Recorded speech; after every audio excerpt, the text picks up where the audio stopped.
ukuvikela isithunzi sikaZulu. Imvunulo yethu cha. Ngikuthihlela ukuthi kusukela namhlanje oyokubonakala eSitabane efaka imvunulo yakwaZulu. Noma ngabe umqhele, noma ngabe imbatha, noma ngabe yini. Noma ngabe yashada, noma ngabe umcimbi, noma ngabe kuthiwa heritage. Siyabonga. Asiswele abantu thina abakhambi isithini. Sizele satshana ezikoleni, ema-high school, ema-preschools, safike satshana ngisho ema-universities. Kulamabhinqa agcwele bonke ama-universities. Ngakho-ke thina asiswele ukukhambisa into engeyethu. Ngakho-ke asifazi ukuyikhambisa izitabane ngoba itabane into eyazi ukubona yonke into khona. Ngoba manje mangayithatha uyinike island itabane. Uthi okay niyacwaswa. Nayo iprovince noma nansi island yini. Zingakho zonke lezi zinto. Ungalanda imoto ngemkhulu. Ngoba they are not productive. They don't have a future. I-future yabo kubuye bezo-endorsa zona izingane zethu beyingcolisa beyingeza umkhuba wokuthi mhlambe ukubuza ukuthi ikhona phela usunwesha cha awufisani nawe nje ngibuza ukuthi mana akusinike island yazi bese zithi zingazafuna ngoba inhloso yazo uhlupha ngithi yeah ubona into ephilayo ubona isimo ubona ikho manje thina njengesizwe samaZulu cha abonakala kwenye indawo udayila sizwile ukuthi awuphikisani neTabane ikhona yini into mhlawumbe ubabelayo ukuthi bayigqoke noma mhlawumbe mhlawumbe yimi badalwa yimi cha bawuzile ukuthi intoyi izinja aziyifende ukuthi ngifisela ukufa nje wafela babuzile ukuthi bawuza bangagqoka imvunulo uma beshadi yini efuna abayigqoka abagqoka amalegini ikhona imvunulo yabo amalegini namaphedi hayi lungile wasebo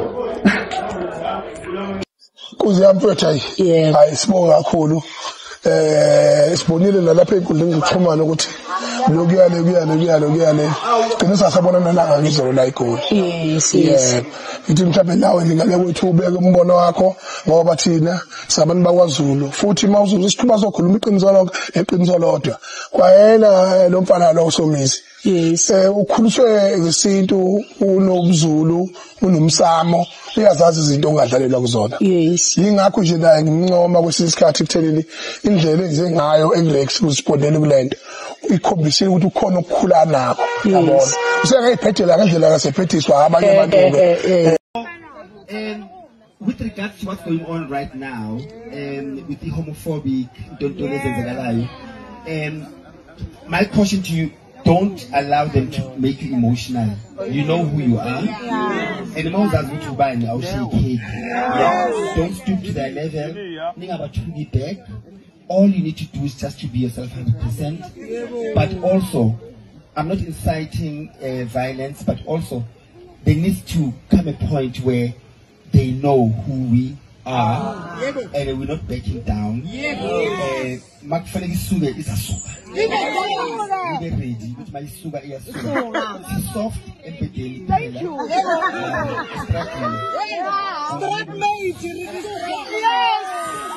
One way.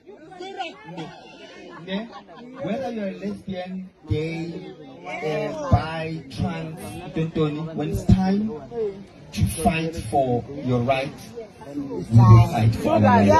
Okay? So, but for now, don't stoop to their level.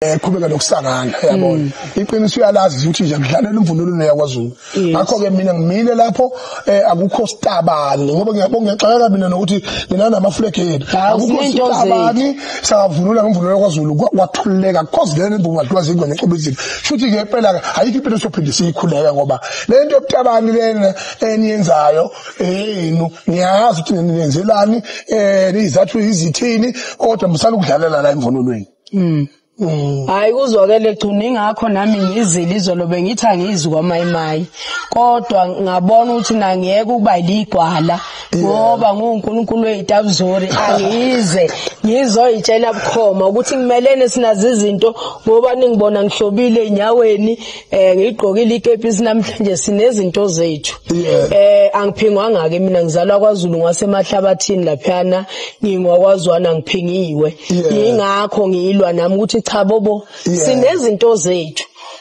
asishade ngezinto zethu zefleke sisabani sibalekelelana uma sesishada ngoba ngisho inganekaneni akaze kwenzeka ukuthi na sengiqaba ibheshu nebheshu yaqatshulwana yabo kubuye futhi kubekwe in front of phambi kwabantu ezweni lonke libuka yabo sinazi izinto zethu as editheke sifaka kwethu kweflag sibe proud ngezinto zethu zeflag zikhona yabo kodwa bese ngisola kuwe cingwane ukuthi umusa uthi ngizonenyanya bukhoma khona wena ugcoltshiwe ngephimbo lakho uma ngabe ukhuluma siyakulalela manje khona bazoyimisuse leyo nkulumo yakho bese bebulala ngoba inhloso yokubulala bese nawe ugacela kuthiwa ungizwe owabhebhezela so mangabe usiyala sibhedile mina ngiyavuma ngeke ngujike lokho nangelilodila ukuthi ngiyavuma siyona ukusebenzisa imvunulo senza izinto zethu zobutabana sivunyiwe semukela kodwa sishade kodwa sisuke intweni zakwaZulu ngiyacela ngikhuluma ne-alphabet gang yonke ukuthi siyacela ichunu lihoxise ukuthi zonenyanya bukhoma ngoba khona bazokusebenzisa ngobuqili lokho kodwa nathi asiyeke imvunulo yakwaZulu asibe nabantu sihloniphe izinto njengoba ngimkhiphe ibhotolo nje ngimkhiphe ibhotolo vele nami yafika mina bangafithi nezo kade hayi sinezo nezo leli ikhavela lona khona kuyafuneka ngagcwala kuthola kuyi island encane yabona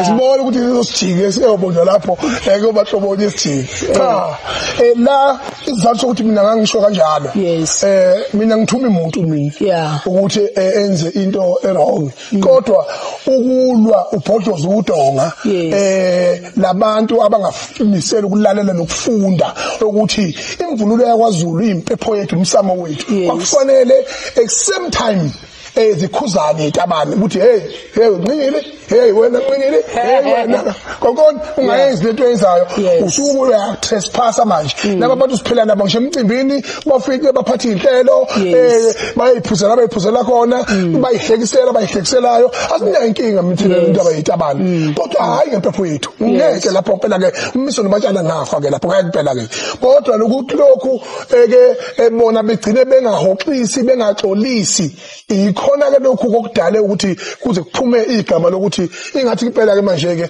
kuzokhulumeka laba beduze bebenyanyeke bukhoma lapho kuphela lokho nje ke cha mina nginenyanye bafowethu sesiphilile iminyaka neminyaka nikhona ukuthi abambhekani gixabeza ngamalungelo wakhohlwa kunakhela ama toilet asinankinga nani ama choices enu amalungelo ahulumeni wenu kodwa la emvunulweni cho hayi siyaxolisa cingwane ngicabanga ukuthi labe bebeshada ngoba inkinga abanye balalela belambile inkulumo umuntu angaqinisa ophuthwini ayikwa Steve athenga uphuthu nenyama adle ebese buye ezolalela inkulumo ithi imvunulo kumqhele ofana nowesilo awulokotho uyabona imvunulo yesilo okuseqhulwini kakhulu ukuthi imvunulo ifane neyesilo ngqo akwenziwa lokho ilo into elwelayo hayi ukuthi isitabani singayigqoka uma yenza umsebenzi wakubo wesizulu akayigqoka imvunulo kodwa umeyoshada ubutabani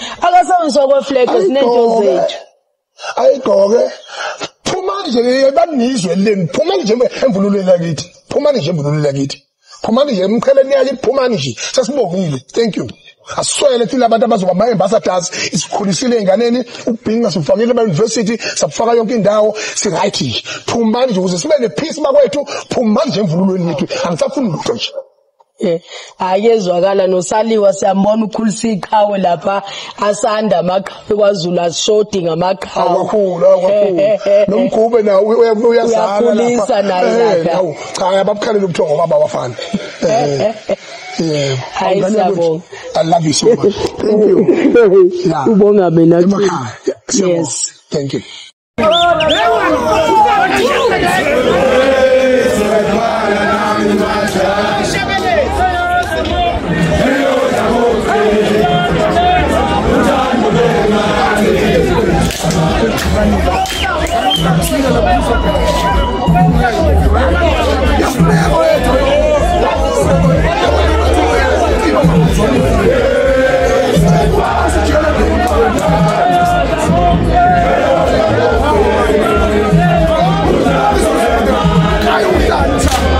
Manje